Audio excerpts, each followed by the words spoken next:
Hi, everyone. Thanks for attending the meeting today. I know it's a super busy time of the year. This is our second CPI parent body meeting of 4. The next one, the last one being on September, I think it was 14th, and the next one will be on February 15th. So in the middle of that here today. We have a few good things to talk about, including the school improvement plan with Dr. Christensen, and our report card growth. And we have some fun events this week, of course, Feed the Pods and Toys for Tigers,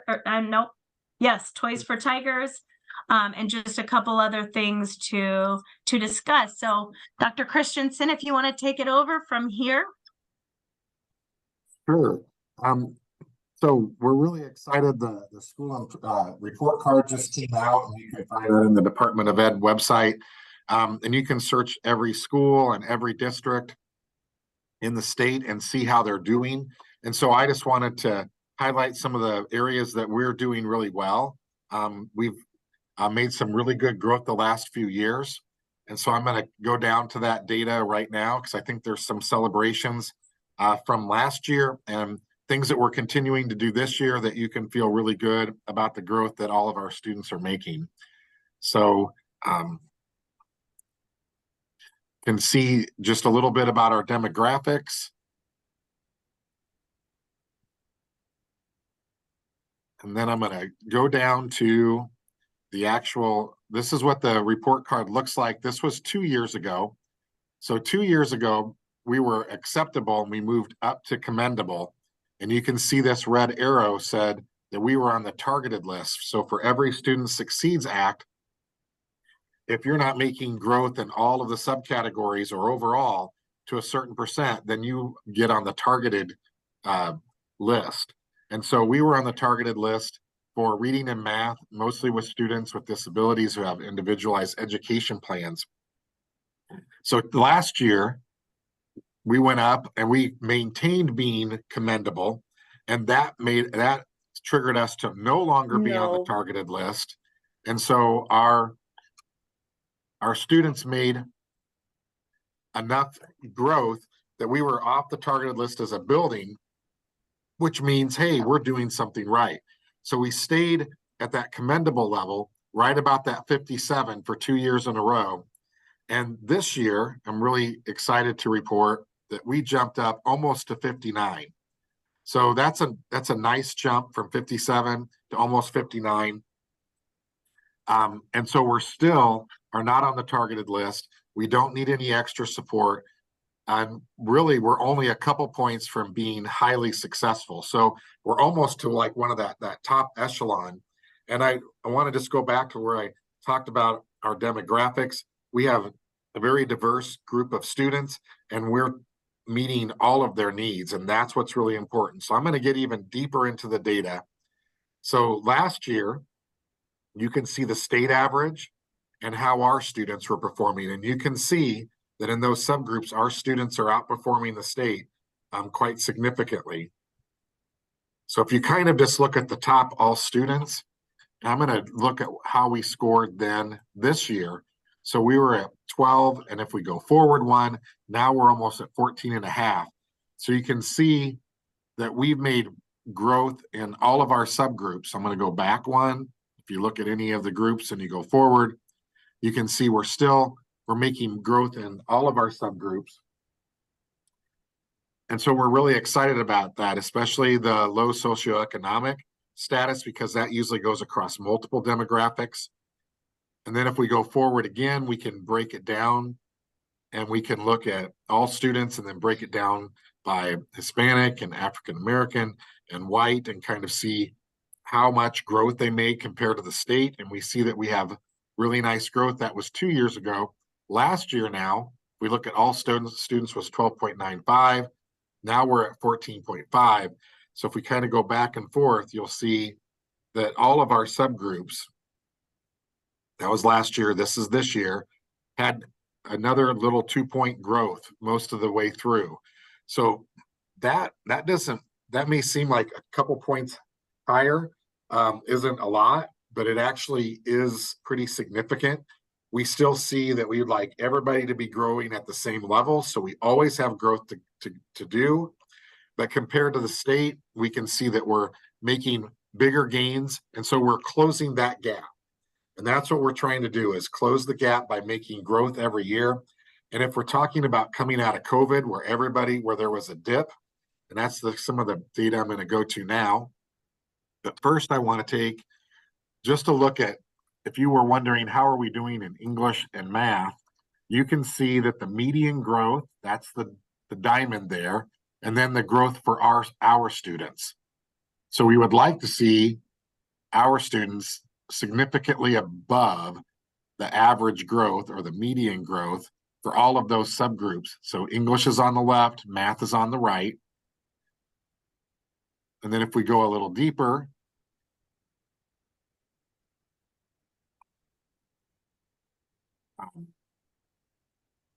you can continue to see where our growth is. Maybe I put that twice. And now we can look at how we're doing with science. So now you can see science, how are we doing? The state average is where the diamond is, and you can see our growth. So wherever you want to look and see whatever demographic, you can see how we're doing. So I think there's just a lot of celebration to be had because we're outperforming on average how the state is doing. So now I want to go into, let's look and see how we've been doing coming out of COVID. So I circled a couple areas. So I want to point out that COVID is the second line here. And so then the last 2 years since COVID, you can see we've had big jumps, especially with our ESOL students, our special ed students, our free and reduced students. You can see really, even if we break it down, even looking at Hispanic students, you can see that we have a trend upwards where every year we're growing. And we really have gotten our students back last year to levels that they were at before COVID. So now our goal is to even outperform where we were before we went into COVID. And you can kind of see even how we're doing compared to Stillwell, if you're interested in that.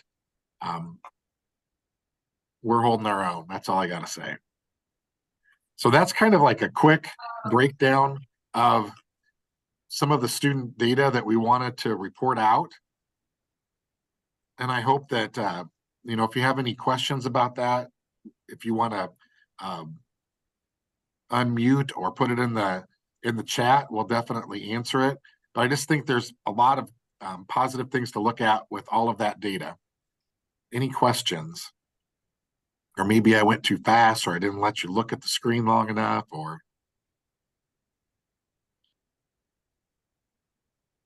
I think it's all good information. And I did a 5-year look back, and we're constantly increasing. We're up to almost a 10% increase from 5 years ago. Thank you. That's good to know. So how do we do that? We're very clear with what our standards are and what we're teaching to students. We let them know exactly what we expect them to get to. We try to make sure that they're at the right depth of knowledge or higher. And if we see that students are struggling, we have Encore, where we pull small groups and we give them extra work and extra time.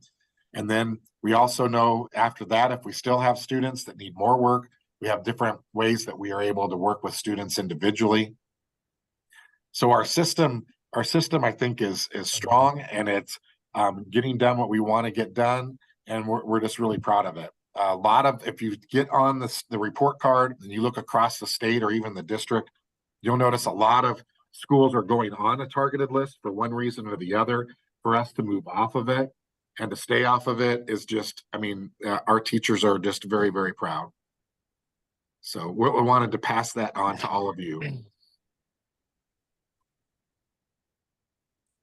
Okay, I'm going to stop sharing, and then I'm going to turn this over to Mr. Sinram for a little bit to talk about some of the things that we've been doing, fundraiser, and then the season of giving that we are into right now.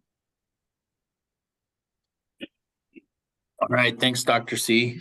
I'm Zach Sinram. If anybody here doesn't know, I'm the assistant principal here.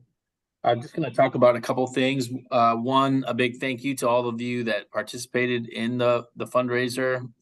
We did really well. We had almost 29,000 on our website, which is really just a donation website.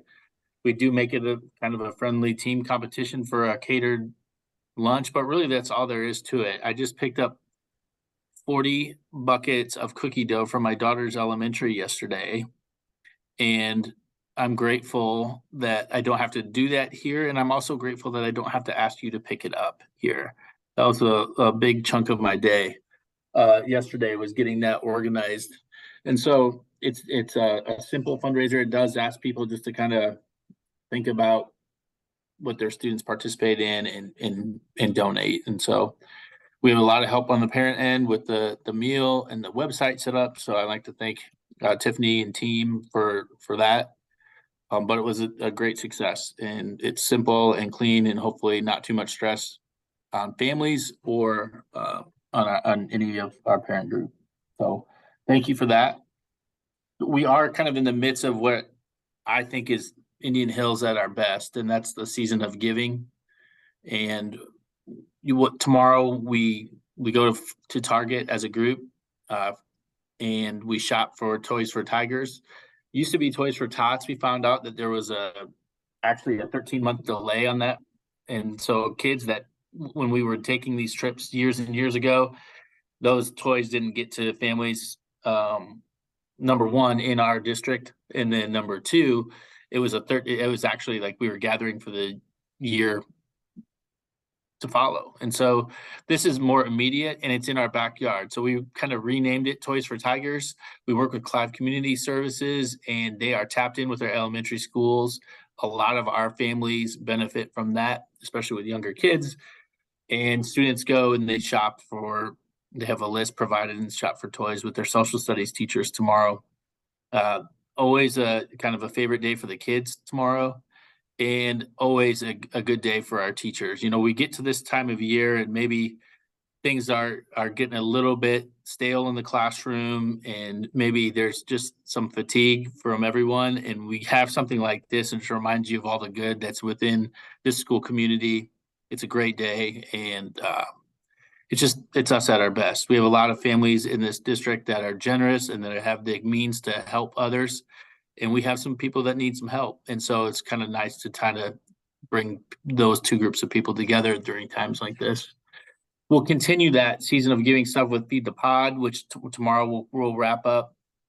I just was outside with 8th grade lunch, giving them a little break. And there was a lot of people on Snapchat reminding others just to bring things just because they might've got a pep talk from Tiger Time or leadership. So kind of a nice thing to see. You know, we see a lot of what's wrong maybe sometimes with kids in this generation, but there's a lot of good there too, and we'll see that.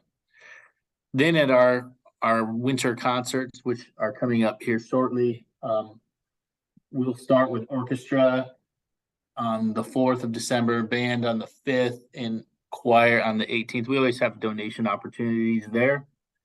And we partnered with Clive Community Services with that. We kind of take care of our own here. For legality purposes, we use some CPI handling of that and get kids, if they're in need during this season, some things. And then what we've done with the leftovers is partnered with friends with YJI, which is through the West Des Moines Police Department. Huge successful program, restorative program in our community, and they have a similar program that we try to assist with as well. So we try to take care of West Des Moines, we try to take care of Clive, we try to take care of our own with this. And like I said, I just feel it's us kind of at our best. So any questions about the fundraiser or the season of giving?